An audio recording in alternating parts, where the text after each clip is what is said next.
Firing your clients will make you more money and it'll probably save your career. I know that sounds insane because we've been conditioned to fear losing work, but here's the truth is that in pretty much every practice, around 5% of clients are causing 95% of your stress, and they are quietly destroying the rest of your business. They make you worse for everybody else, they burn out your staff, and they stop you from growing. So the most profitable professionals I know, they fire, fix, or marginalize bad clients ruthlessly, and their practices explode. So today I'm going to show you why you should identify the clients who are killing your business from the inside out, and how to fire or rehabilitate them professionally, and how this one skill is the unlock key to a sustainable practice. So you may have heard about the 80-20 rule, which says that a small portion of something disproportionately affects the rest of things. And for me, I feel like this is actually more like the 95-5 rule. And so what this means is that about 5% of your clients are causing 95% of your stress, keeping you up at night, making you do rework, and causing you problems. So you need to be constantly identifying who these bottom 5% of your clients are who are causing the most problems for you. And there's several reasons for that. So one is opportunity cost. So these bad clients end up draining your energy that you should be giving to good clients. They delay business development and they just make you worse at your job. There's also the psychological toll. And so this is like losing sleep, mental load, burnout, dread. And I'm sure you've had this experience where you wake up at night and you've just been mulling over this one client, what they said or why they're not paying, and the problems they're causing you. Those are the people that you need to be looking out for. And then there's the financial toll that bad clients have on your business. So they often underpay, they're going to complain about all your bills, and they cause a lot of extra and unnecessary work and create a lot of extra and unnecessary liability for your business. So here's the perspective shift I want you to have, is that keeping these bad clients is actually unfair to all your great clients. And the reason is because the bad clients, they are the ones who are taking a disproportionate amount of your energy and your time. They're the ones who are keeping you up late at night, making you lose sleep and be less effective. And that is unfair to the great clients that you have, the people that you enjoy working with. These are the people that you got into business to begin with. This is why you are doing what you do. And it's unfair to those people who are paying you regularly, who are great to work with, who you really like, the people that are awesome. It's unfair to those people. So the best clients, they deserve your attention, and they're the ones who, in the end, they're going to give you more referrals to other people. The people who are the bad clients, they're going to be unhappy no matter what. They're not going to refer other work to you. They're not necessarily likable people. So you should spend your energy on the good clients and focus on those people, because otherwise it's unfair to them. Now, once you accept that bad clients are killing your business and identify these folks, the entire strategy becomes pretty simple, actually. And you have three options. You can fire them, fix them, or marginalize them. So in most cases, firing them is going to be best because a lot of times it's just not going to be a good fit. People are going to be who they are. They've already kind of trained themselves to be bad clients. You've allowed them to be bad clients. And it's hard to fix that relationship once it's broken. And so it's better just to fire them and let them go off and find somebody else who's going to be a better fit to work with them. In some cases, it can be a matter of training clients, and this is especially early on in the relationship. Somebody may not be a bad client, they just may not realize how to do business the right way, or at least do business with you the right way, and so you have to train them on that. And other times, especially if somebody's kind of been a long-time client and they've kind of not been so great, the better thing to do if they're falling into that 5% of clients who are causing you most of the problems is find a way to neutralize them so they don't cause you problems. So when you identify these people who are a drag on your business, the best way to fire them is to keep it professional, short, and unemotional. So it shouldn't be a personal thing. It's not about them doing things to you personally. It's purely a business thing. And it's about not having the right fit. And that's how you should characterize things. You should avoid defending yourself or justifying things. Just say that it's not a good fit and offer some sort of transition to make it easier on them so that there's not a liability. So they don't say that you're just bailing on them. Because people, a lot of times, they will take things personally. Try to make that transition as easy and as professional as possible. So here's the script that I like to use when I'm firing clients who really should be going somewhere else to get services. So it can really be a very simple email, something to the effect of, I don't think that we're the best fit moving forward. You deserve someone whose working style aligns with yours, and I want to make sure you get the best support possible. I'm happy to make the transition smooth as possible. That's really it. You don't need to do anything more than that. Keep it really brief, keep it professional, and keep it unemotional. Don't make it a personal thing. Now, there are certainly some clients who may be salvageable, even if they're causing you problems right now. And this is especially true early on in the relationship. A lot of times people don't realize what they're doing. They don't know how to work with professionals. And the reality is that some clients just need to be trained or given ultimatums. And what this does is it allows you to figure out, hey, is this person trainable? Are they going to be able to work with me in a professional way that I'm going to be able to keep them around as a client? Or is it something where maybe they'll self-select to decide to go elsewhere, or will I need to actually fire them?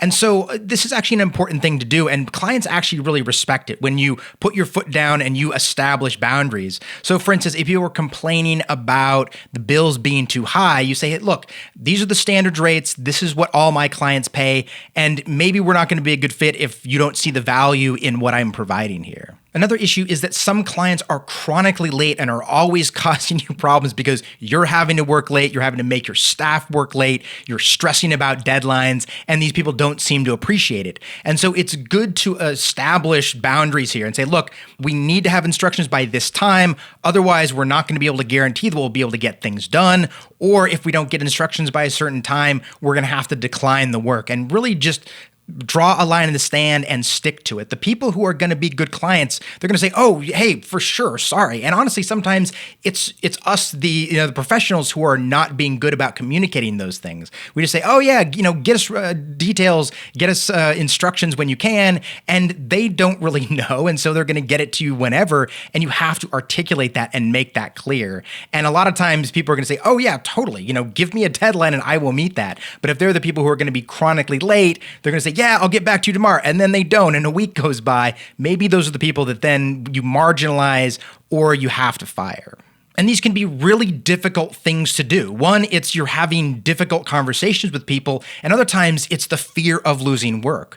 But a lot of times it's the times where I've had to have these hard conversations with people, it's where I've ended up having the best long-term clients and the people who really value what I'm doing, especially when it comes to rates and things. I've had people in the beginning where they say, "Well, I talked to this other firm and they'll do it for cheaper." And, I say, look, absolutely. If that firm will do it and you see that they're giving you better value or equal value, you should absolutely go with them, right? I stick up for myself and my value, and the people who really understand my value, they end up coming back and they end up being great clients because I don't let them get away with playing me against other people and playing these games of trying to get my price down. It's just not fair to me, and in the end, it's really not fair to them. And then you're going to have a group of clients who may not be trainable, and they're not so bad that you should fire them. And so what you can do is try to marginalize them or kind of neutralize them so they don't cause you as many problems. One way to do this is delegate these people, say, to associates or other staff. Make it so that you're hands off with them so that you're not directly impacted by them. And another thing you can try to do is just stop reinforcing their bad habits. So for instance, if people are overly demanding and, have these problems and are complaining, don't respond right away. Don't feed the trolls, as I always say. Is let this sort of sit for a while and then get back to them after a long period of time and have a really basic cursory reply. And a lot of times that kind of diffuses the situation. A lot of times people have moved on, they forgot about things. And if not, it can be something where people will self-select and they'll leave on their own, or you can end up firing them if you really, really need to, if they escalate and things end up getting worse. But a lot of times it just takes more of a hands-off approach with these people to make it a lot more sustainable to work with them. And you can put them on slower response cycles in general, is, have things be a lot more delayed. And that's an important thing with communication, is create the pacing. So if you create a pace where they send you an email and you immediately reply and they immediately reply, they get used to an immediate cycle of response and return. And so if you delay responses, it slows things down, and it can be positive for them as well. They have more time to think about things and not be so heated, and you do as well. Another thing you can do is raise the rates for these people to sort of reflect that it's more difficult to work with them. And so, make it worth your while. Sure, if they're going to be difficult and they're going to be a pain, they should be paying higher prices. And if they're not willing to do that, well, then maybe they'll go somewhere else, or maybe you'll end up ultimately having to fire them if they escalate and end up being more difficult. You can also try to limit the scope of work that you take on from them. So a lot of times, for instance, if they say, hey, we want to do more work, you say, well, I can't take any more on, I'm too busy. That's beneficial in a lot of ways because, hey, maybe they'll go off and they'll have somebody else do it.